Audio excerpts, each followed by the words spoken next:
Modern medicine has defied the early calls of death. Critical life-saving surgeries have given a second life to many. Liver transplants are among those complex procedures that share a thin line between life and death. For they not only put the life of the recipient at stake, but the donor as well. Our premiere episode on Life Stories featured the miraculous survival of renowned figure Major Pecos Kutesa, who almost lost his life to an alcohol-damaged liver. I'm a living testimony because I died and resurrected. Tonight we go down the same road, only this time with a new survivor. Like our custom here on Life Stories, we learn of the stories and find the victims.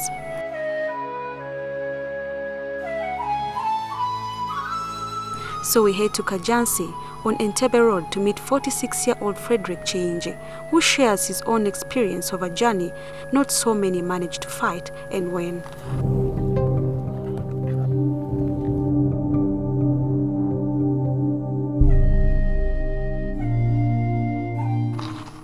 Upon arrival, a wonderful family cheerfully welcomes us.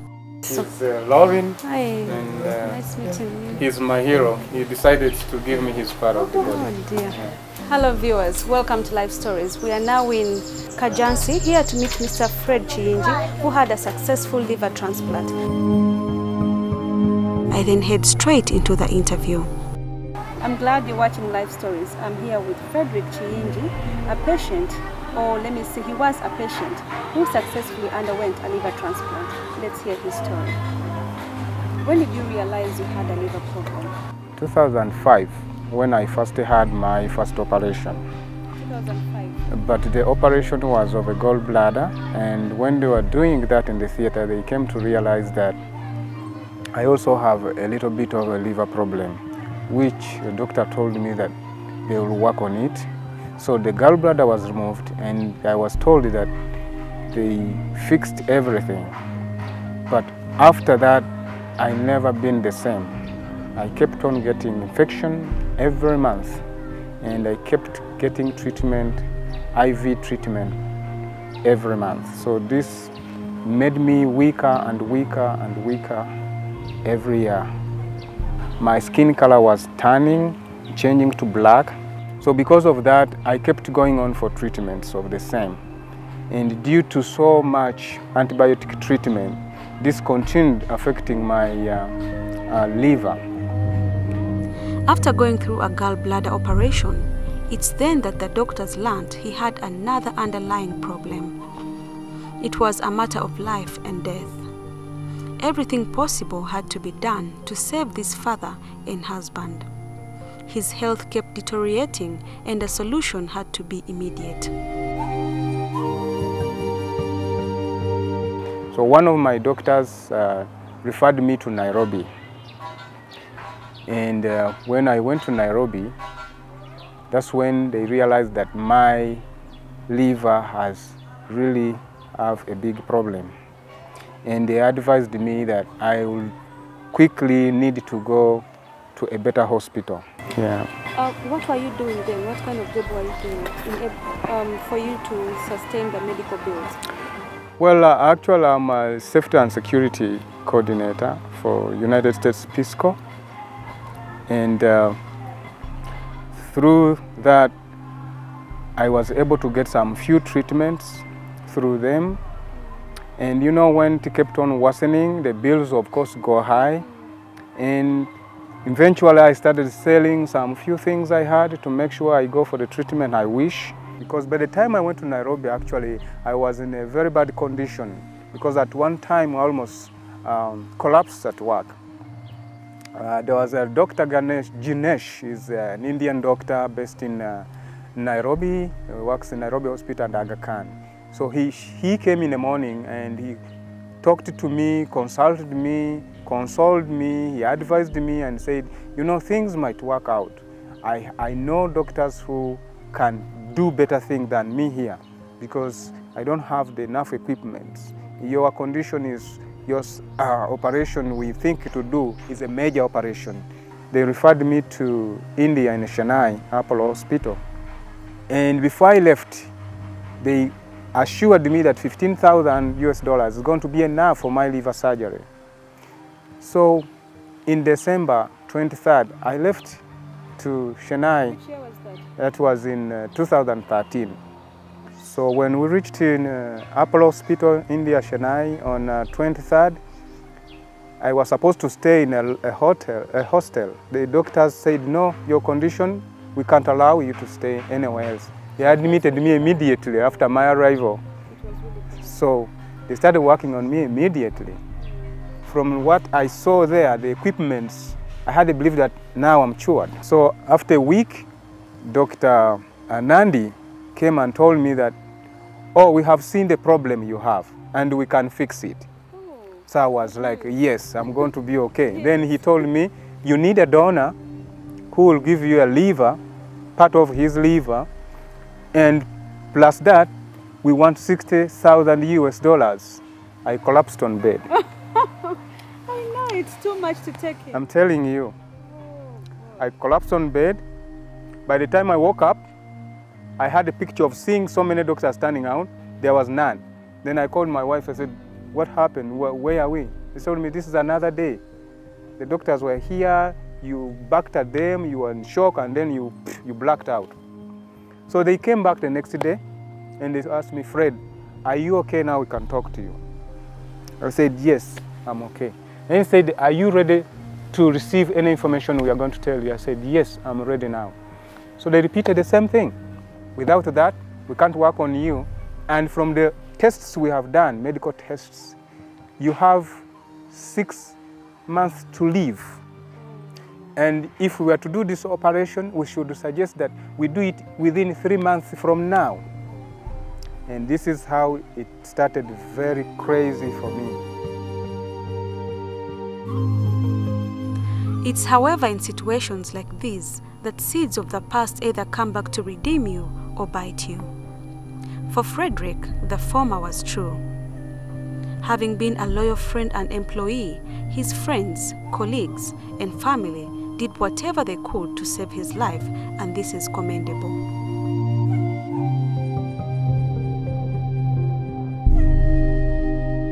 I went back to the employers. I told them the same thing. I gave them the reports. They're like, this is impossible. How is this going to happen? 60,000 plus a person to give you his part of the liver. I said I would try. They also said we are going to try our best. Fred, we need to save your life. Your life is important for the Ugandan nation. So I started reaching friends out. Brother, sister, I need a liver, part of your body to save my life. And they're like, what are you talking about, Fred? I know. Me to give you the liver, I die and then I save you? I'm like, no, you just give me a small piece. Then I also survive and you also stay. We're like, no, you are joking, it is impossible. So many people are running away. And remember the color I had, dark black and dark yellow eyes. Skinny and looking terrible. I came back and they all came running to me, those who were around. And the good thing, it was a holiday. I told them, okay, listen, and listen good. This might be your last time to see me again with you. And that's exactly what I told them.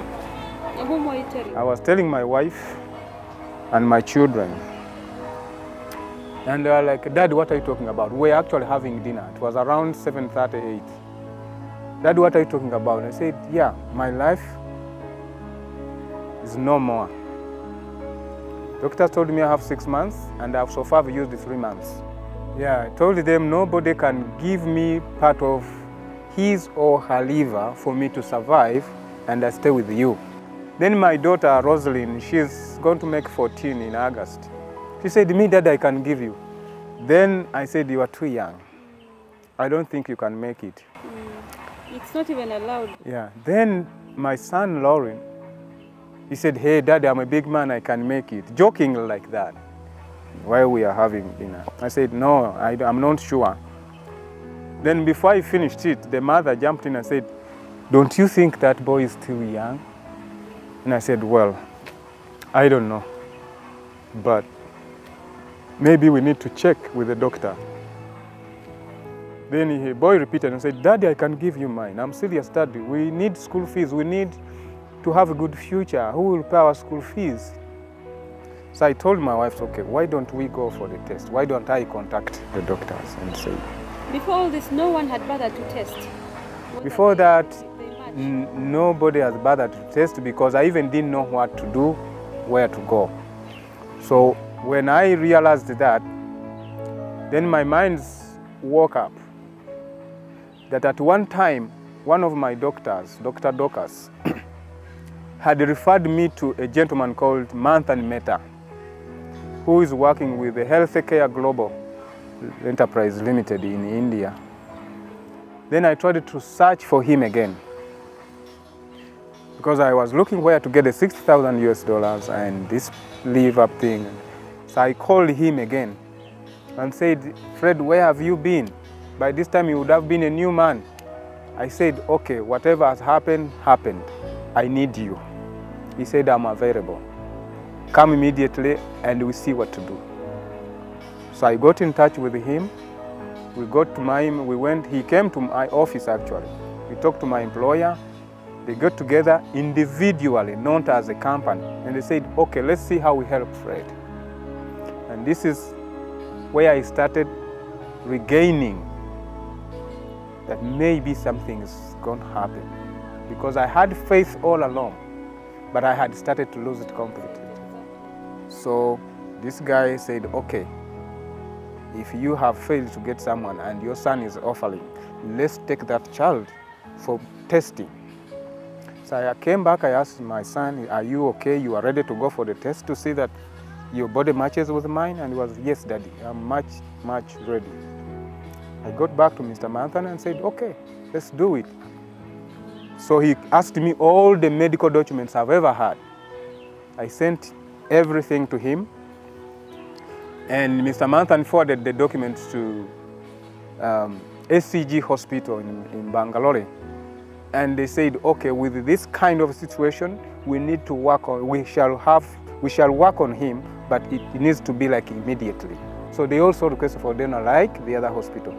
But the good thing was that SCG Hospital cut down for me. Instead of $60, they wanted $40,000, which was a big cut down, but was still big for me. Yes. And again, individually, people contributed to make sure that I make another second journey to India to see that they save my life. How much did they contribute? They contributed about $29,000. But before we left, we had to do a preparation for the donor by a good chance that he had offered. So when I took him to him, and Nakasero Hospital, they did the preliminary tests and they found that Lauren is matching with me. Everything. That's thank to God that it was matching. So only to hear those results, I felt like I'm healed. But then my worry was like, is my son going to survive? Because I kept asking my wife, and she was crying for the son too. So it was a very difficult situation. And eventually we made it.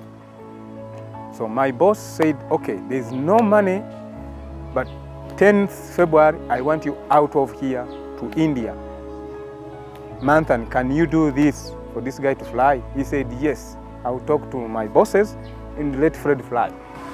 And remember, there's a balance. I'm telling you, life is so interesting and so difficult.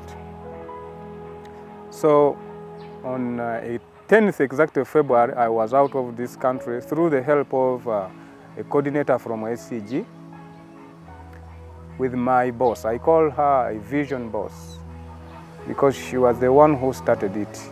That Fred, you need to survive. We still want you. We need you. You are such a good employee. I didn't know that. So the two of them worked round the clock to make sure I get to India, SCG Hospital. And there was nothing by that time that was deposited to SCG account. But they accepted me and welcomed me, and they accepted to do all the tests. So later on, they deposited some money, and everything started working very well. So on my arrival, the next day I met Dr. Basanti, and he's an executive assistant or woman.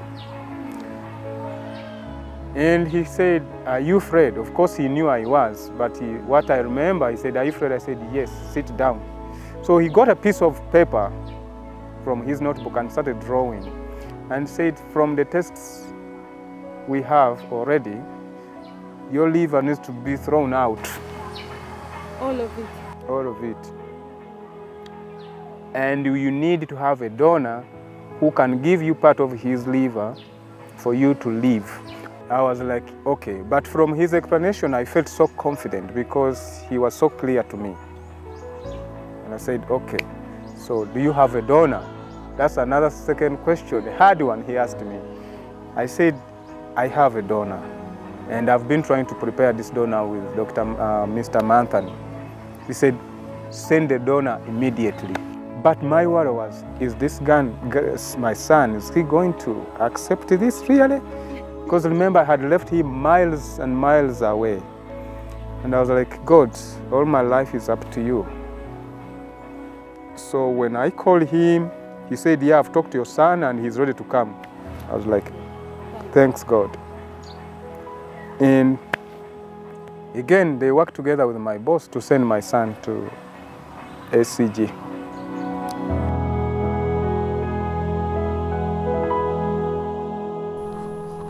However, the most important requirement for this operation was a liver donor.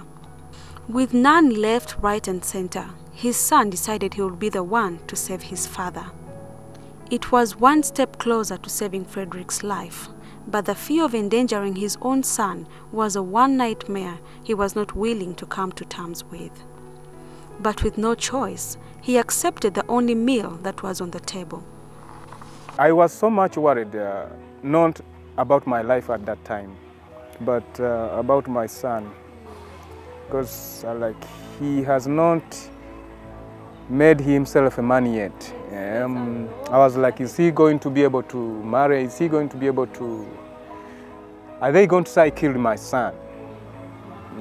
So I was thinking about my son so much. But he was stronger than me. He said, yeah, I'm ready to save Dad.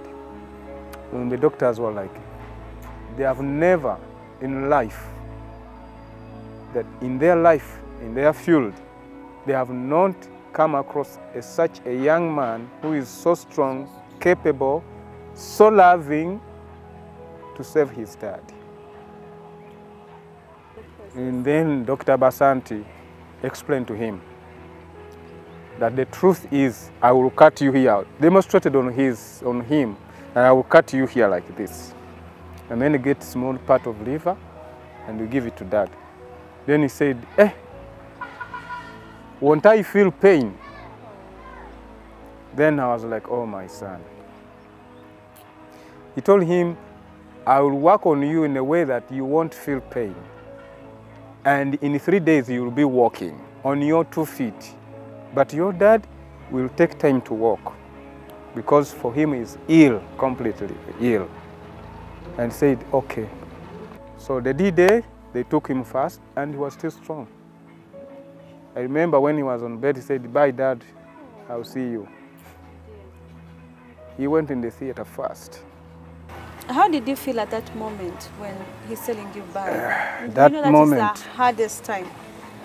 It's like, Daddy, I'm either going to die or stay alive for you, you know? Yeah, you know, it was very hard for me. I felt like I'm going to kill my own son. Yes.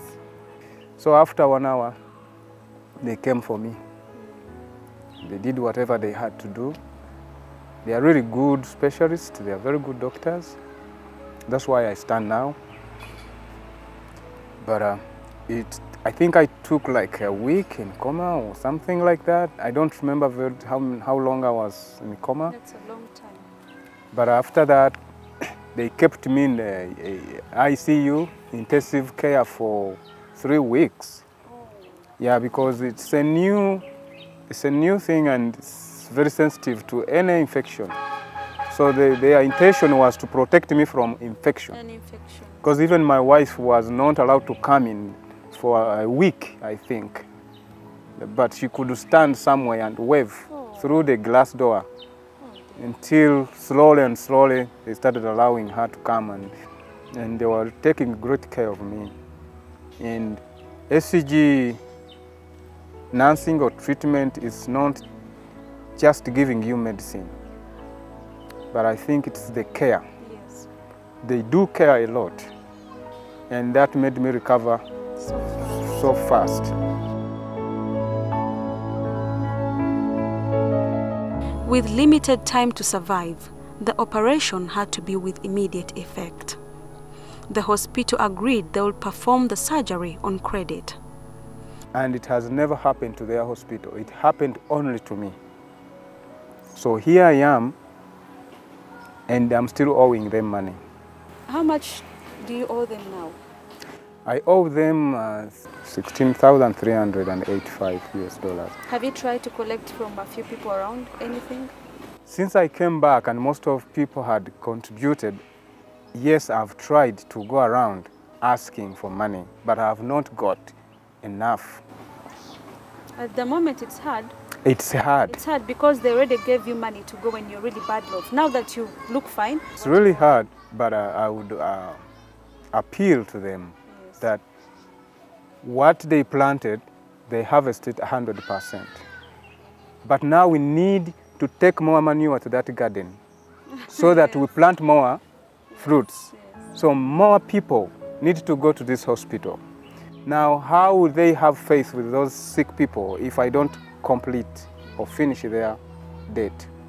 As you've heard from Fred, Fred has gone through a lot. He has gone through so much. He loves life, like he said. And at the moment, I think his life is not really like it's supposed to be because of the outstanding bill. So if there's anyone out there who's willing to help, please, please, please, call the numbers on your screen. You can send an SMS on 6565 or reach us on our Facebook page, NTV Life Stories. Anything you contribute will be highly appreciated. Thank you so much. Thank you too. And thank you for being strong. You're really a strong man. Thank you. We'll go for a short break, but when we return, we meet the hero, or let's say his son. Do not go away.